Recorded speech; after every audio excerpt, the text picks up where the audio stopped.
What is up, ladies and gentlemen? Welcome to the video. Today we're going to be talking about Living Legends Paintball once again. As the days get closer here, I'm getting more and more excited. We're about a month away as it currently stands. If you guys didn't see my video yesterday, I talked about what you can expect as far as scheduling, rules, and pretty much just standard Living Legends stuff. So camping, hotel, all that kind of stuff is in the other video. I recommend you check that out. Links in the description for our full Living Legends playlist, as well as another playlist from last year, which will give you kind of an insight, and of course the video I did yesterday. So there's a lot of stuff out there for you guys who are going or who are just curious and looking for more stuff to watch that is kind of paintball related. So with that in mind, guys, this video is going to be a tip video, kind of breaking down my tips of what to I guess bring, what all that kind of stuff, what you need to do at paintball, and it's going to be about 6 or 7 tips which I think will really help you out. If it's your first time going to any major paintball event, it really could help you out. So with that in mind, before we actually dive in, I do want to mention also, if you are a regular subscriber of the channel and you're not absolutely loving paintball stuff,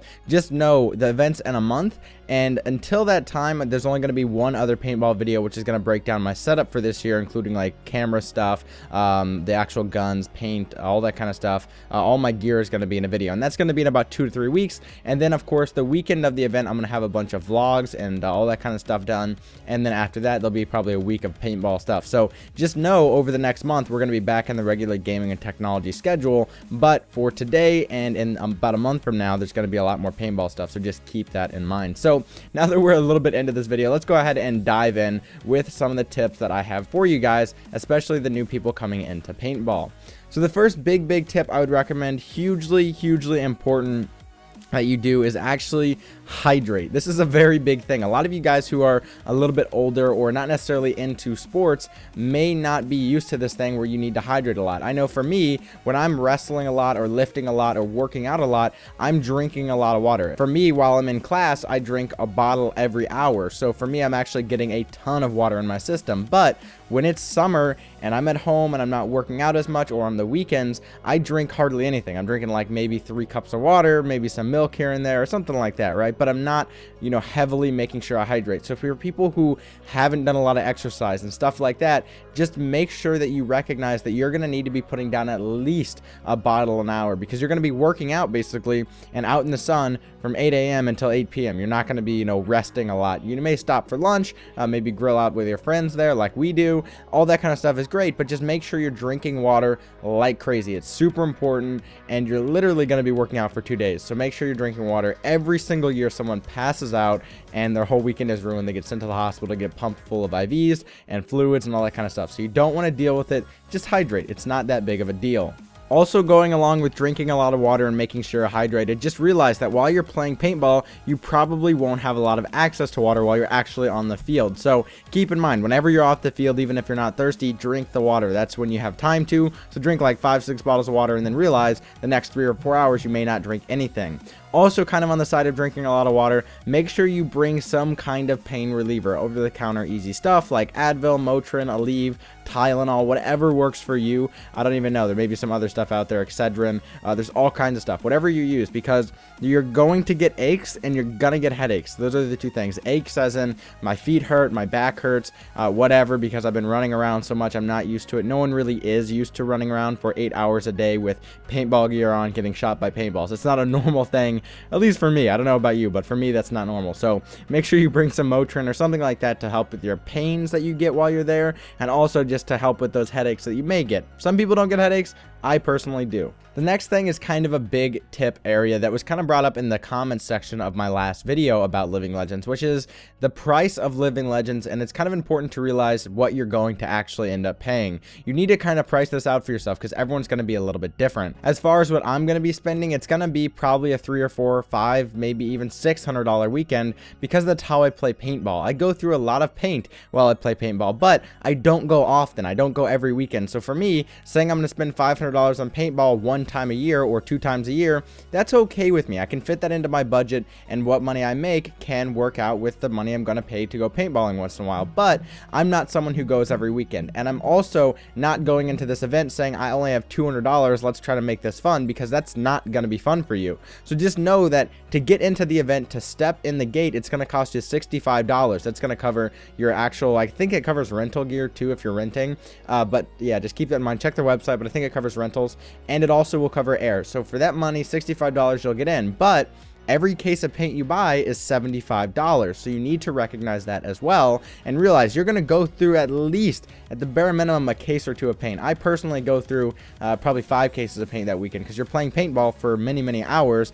You're going to easily be like, man, I want to get that guy out. I'm going to use 2 pods of paint on him, and you realize that's hundreds of paintballs you've just used to get one guy out. But you want to be able to do that. You want to be able to really have fun at the event. So this event is very all in or all out. Just make sure you have the money you think you're going to need. For me, like I said, I will use 4 or 5 cases, so price that out for you.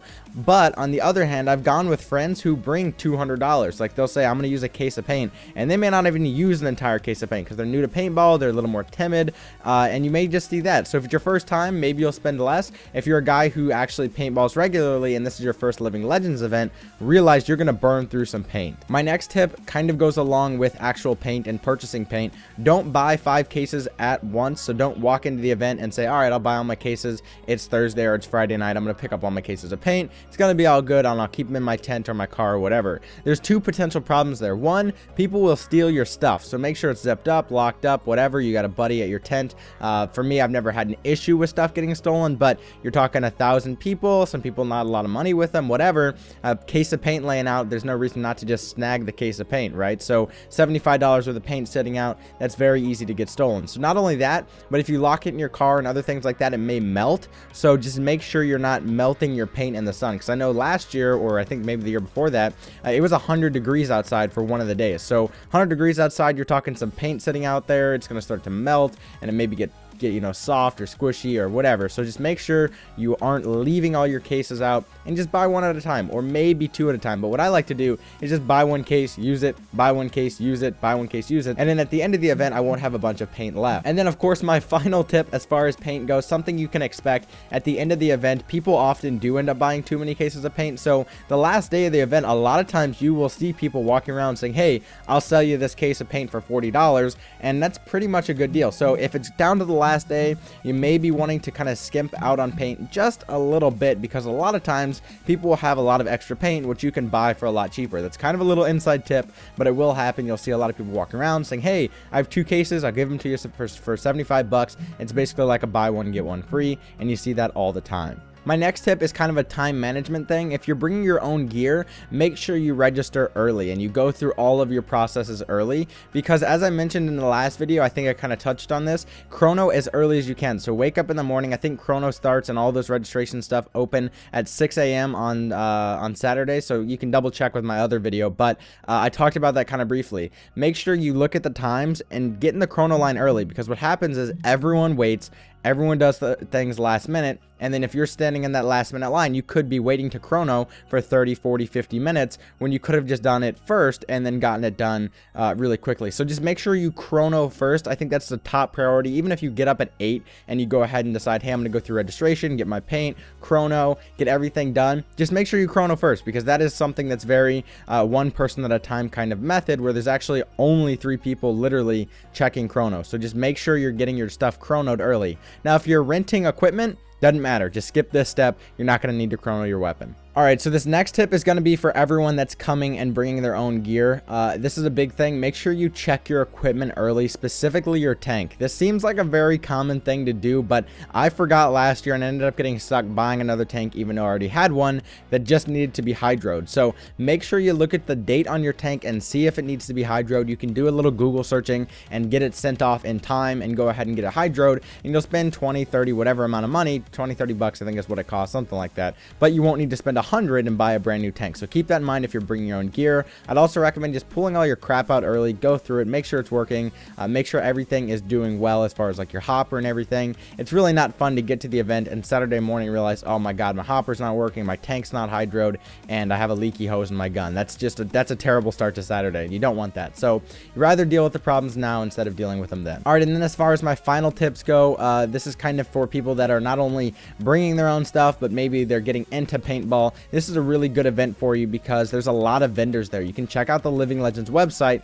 link in the description, and you'll actually get to see all the vendors that are there. So you can buy a gun, buy gear, whatever you want to wear, all of that can be bought there. So tanks, guns, barrels, barrel plugs, bandanas, literally everything. So there's a lot of big vendors there. I know Dye is there, Tipman's there, a lot of the guys are there. So if you're looking to get into paintball, you can usually find stuff at this event for a little bit cheaper. I think there's some different vendors that do reselling guns and stuff like that, or buy one get one free pistols. I know I ended up doing that where I got pistols, TPX pistols, for like half the price that they normally were. So as far as buying equipment and things like that, this is definitely a good place to do it. If you're looking for a new tank or anything like that, you might want to just say, hey, I'll just do it on or when I'm at Living Legends, and I can kind of look into that. But just make sure, like I said earlier, you price that out in your budget for going to Living Legends. So guys, that's really it for my my video here on tips. That's really all I had. I think that's pretty much covers everything. The only other thing is try to go with friends. That's really fun. But yeah, that's it. That's Living Legends. You won't shower. That's that's important to know right away. You won't sleep much, so bring some Monster or some powdered coffee because that's hard to find. There will be donuts and coffee there. A lot of times they're late and they're not enough. It's kind of cold coffee. Things you would expect, though. It's not like I'm going to a 5-star restaurant and expecting a lot.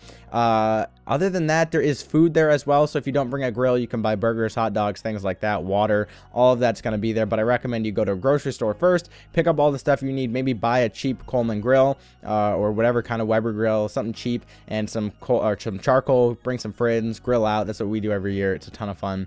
And yeah, it'll be a good experience. You'll enjoy it no matter what you do, if you go with friends or not. You're paying money to get into the event, but as someone mentioned in my last video in the comments, it's an experience. You're paying 150 bucks to get in and to play, and maybe even more for a lot of people, but it's an experience. You're not just playing paintball on a Friday night. You're meeting some fun guys, having a lot of fun, making some friendships, and it's a good weekend. So all of that, guys, I think should hopefully help you out if you're looking to get into Living Legends, paintball, or any other paintball event. There's some pretty good tips in there. So that's it, guys. I hope you enjoyed the video. If you did, please leave a thumbs up and a favorite. I'd love for you guys to stay tuned for all of the Living Legends stuff I cover on the channel. There's going to be a ton of stuff coming, so stay tuned. And of course, if you want to subscribe long term, there's gaming stuff as well regularly, so stay tuned for that. Till next time, peace, and here is the outro.